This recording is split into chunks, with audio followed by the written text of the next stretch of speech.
In this video, we're going to take a look at creating a class component for our counter. We're moving all of this code outside of our app into a separate JavaScript file. And we're going to be using a class component in this video, and in the next video, we're going to be using a functional component to do the exact same thing, so we can compare and contrast the two ways of doing it. So in order to create a component in React, it's incredibly easy. All we need to do is go to our source folder and create a new file. We're just going to call this counter.js because it's going to be our counter component. And inside of here, to create a class, what we want to do is we want to make sure we import React, and we also need to import the component section of React. So inside of here, we can say component, and we want to make sure that we import this from, whoops, if I can type correctly, from React. So now we have both React, which allows us to write JSX, and component, which allows us to create the class. Next, we want to export our class, so we can say export default class, and we want to just call it counter. It needs to be the same as this JavaScript file name. It'll make it easier. And then what we want to do is just make sure that this extends. So we can say extends component. Whoops, component. And now inside of here, all of our code inside of this class is going to be a React component, which we can actually render in our application. And the way that you render things in a React component is by using the render function. So we can just come in here and we can say render, and this render function, whatever we return from here is going to be the code that gets rendered up to our application. So we can just type in return, and we can copy all the code from app.js. Let's just remove all of this code and put it inside of our counter here. So now we're rendering our counter inside of this class. And if we save that and save our app, you're going to notice that everything's going to disappear because in our app, we're no longer rendering anything. What we want to do is render this component that we just created. And luckily, that's incredibly easy to do in React. Inside of our app, we just need to import our component. So we can say we want to import counter, and we're going to import it from /, and // essentially says the current folder we're in, which in our case is source. We want to import counter. And now what we need to do is just render this inside of a return. And this is really easy. All you do is render it as if it was an HTML element. So we just do an opening bracket here, type in the name of our element, which in our case is counter, and we need to make sure that we close it. Now when we save this, you'll see that our counter is being rendered over here, and everything is working as it did before. And the way that this works, as I mentioned earlier, is our index is rendering our app inside of that root div. And now our app is just rendering that counter component that we created. And inside of this component, since it's a class component, we're calling the render function. And this render function is actually returning all of the HTML for our clicker over here for our counter. And this is just moving up. So this code goes into app, and then it goes from app into our index.js, and from index.js, it goes into our index.html. So inside of our counter, what we first want to do is be able to pass in what value we want our counter to start at. We actually want to pass that in from our app. And this is really easy to do. We can use what are called props. And the way that you set props on a component is the exact same way that you set an attribute in HTML. So we can just say we want to set the initial count, and we just set it equal to whatever we want. And in our case, we want it to be 0. So you would think you would set it like this to set it to 0, but this actually sets it to the string 0. We want to use the number 0. So in order to use JavaScript to set something, what we use curly braces, and everything we put inside of the curly braces is JavaScript code. So what this is saying is we're setting our initial count here to the number 0 instead of the string 0. And now inside of our counter, we can actually use this .props in order to render that. And that's because every single class component has a property called this.props, which contains everything you pass in through the attributes like this. So in order to render our JavaScript code inside of JSX, all we use is 2 curly braces, and everything inside these curly braces is rendered as JavaScript. So we can say this.props initial count, and as I mentioned, this .props is whatever our attributes are that we pass in, and every single class component has that. Now this is going to render exactly the same over here with 0, but our app, if we change this value here to 4, for example, and save it, you now see that this value has changed to 4. And that's because initial count is being passed into our counter and then rendered through our props. And that's amazing, but it really doesn't solve the problem of how to make our buttons actually work and how to make our site reactive. If we want to make our site reactive and actually change to the changes that are happening to our site, we need to use what's called state. And state is really magical because every single time you change state inside of your component, it's going to re-render that entire component to make it work with the state that you just changed. And in order to get started with state in a class component, it's fairly straightforward. All we want to do is come down here and override the constructor for our application. And the constructor always takes in the props that are being passed to our application component. And what we want to do every time you override a class component constructor is make sure you call super props. This is just going to make sure your props get set properly every single time that you override your constructor. The next thing we're going to do is actually set the state for the application. You can just use this.state and set it here equal to a JavaScript object, and inside this object, you set your state. In our case, this counter, what we want it to do is actually keep track of the current count of our application. So we can just give it a count variable, and this variable by default is going to be set to props.initialCount, just like this. So now we have a state variable, which is just an object that has a property count, which by default gets set to the initial count passed in right here by our app.js. So down here, we can now use that state. We can say this.state.count, and this is going to be the count, which is defaulted to our initial count. And when we save that, you see everything works as before. We can change this here back to 0, save it, and again, that updates properly. But now every single time we change our state, we're going to re-render our application, which is where the real power of React comes in. So what we want to do is we want to add an event listener to our button for when it gets clicked. And normally in JavaScript, you would use add event listener, you would tell it you want to do it on a click, for example, and you would pass it in a certain function like this. But in React, it's way easier than that. All we do is just set the onClick attribute of our button, and we set it here equal to a function. So we can just use an arrow function, for example, and then we can call whatever function we want. In our example, I'm just going to call a function called changeCount. So we can just say this.changeCount, and we can pass it in -1, because we want to change our count by -1 every time we click on the minus button. And now let's create that function.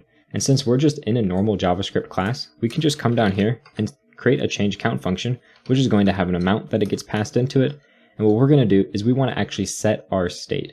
And to do that, every single class component has something called this.setState. And this.setState is going to take an object, and that object is going to be added in to this current object here. And it's going to essentially use object.assign to do that. So what it's going to do is it's going to overwrite all of the different keys you pass it. For example, if in here we pass it a count, and we take the current count, this.state.count, and we add our amount to it, what this is going to do is it's going to take our current count in our state and overwrite it with this new count that we just calculated. But if in our state we had something else in here, we just had another variable set to this, it would actually not change this state variable. It only changes the state you pass into it, which is really important. Let's remove that because we don't actually need that extra state.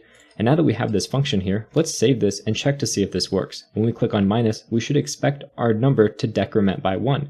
And if we click on it, you see it does. It goes to -1, -2, and so on. And in order to make this work with our plus button is also incredibly easy. We just need to copy this, paste it down in here, and instead use a +1. We can then save that, click the plus button, and it goes up, and the minus button, and it goes down. But there's actually one bug with our code that's not at all apparent, and that is this.setState is actually an asynchronous function, which means it batches up all of the calls to this.setState instead of running them one after the other. To see this, we can just run this application code twice. We can run this.setState once, which you would think if we run it twice, it should actually change our count by 2 every single time instead of 1. But if we save and click the plus button, you see it still only increments by 1 and decrements by 1. And that's because it's being called in asynchronously. So what's happening is this.setState.count right here, this.state.count is equal to 0 the first time it comes into this function. So we have 0 and it passes in 0 here. So it's saying essentially 0 plus amount, and here it's saying 0 plus amount. And then we actually exit our function down here. And then a little bit later, it runs this code inside of here and says, okay, let's take this object, which is 0 plus amount, which is 1 or 1. So it's saying, okay, count is 1. And then here it says, okay, count is still 1. It doesn't actually change it. It's just being overridden essentially. But what we want to do is we want to actually access the previous state value. And luckily, this.setState has 2 versions. The first one is this object version, which we have here.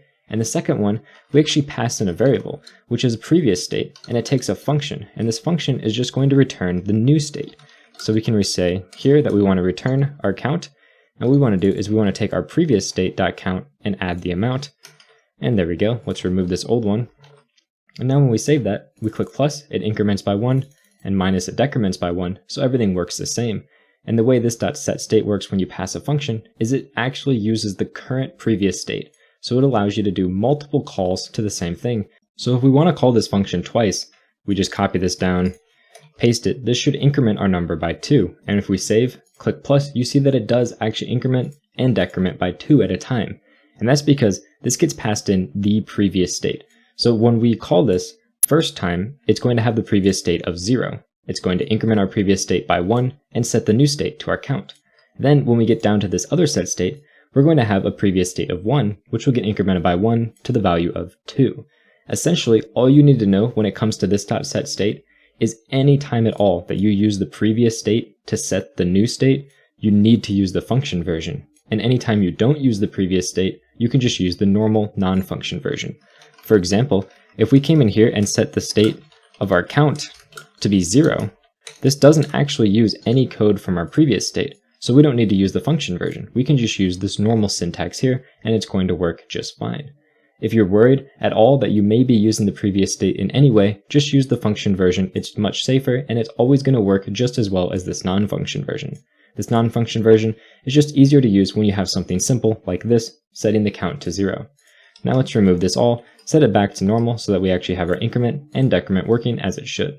And if you remember from earlier in this video, I said that every time you change the state, it re-renders your application, and you do notice that because every time we click plus, the number increments, and every time we click minus, it decrements, but we don't actually have any code in here at all that tells our application to re-render.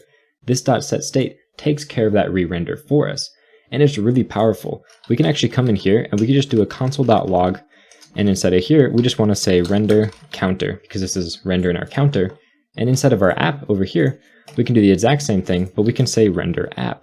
Now, if we inspect our page and go over to our console, you can see that we're rendering our app and then we're rendering our counter. But every single time that we click plus, it's just rendering our counter again. It's not actually re-rendering our app. And that's because when you change state, all it does is re-render the component that you're inside of, as well as any child components that are rendered from that component. So if we were rendering some other component inside of here, it would re-render that component as well if it changed. So in conclusion, in this video, we took a look at the class component and how to build a class component by extending the component from React. We also took a look at how you can set the state inside of your application by overriding the constructor, as well as how we can use the props both inside of our constructor, as well as using the props inside of our different render calls by calling this .props. We took a look at how to pass in the props using attributes on our components, and we also took a look at state and how this .set state works differently for the function version and the non-function version, and how it can potentially cause problems if you don't use the function version when you should. Lastly, we looked at setting up add event listeners here on side of our buttons so that we can actually change our state and show how that state re-renders our application and only re-renders the components it needs to.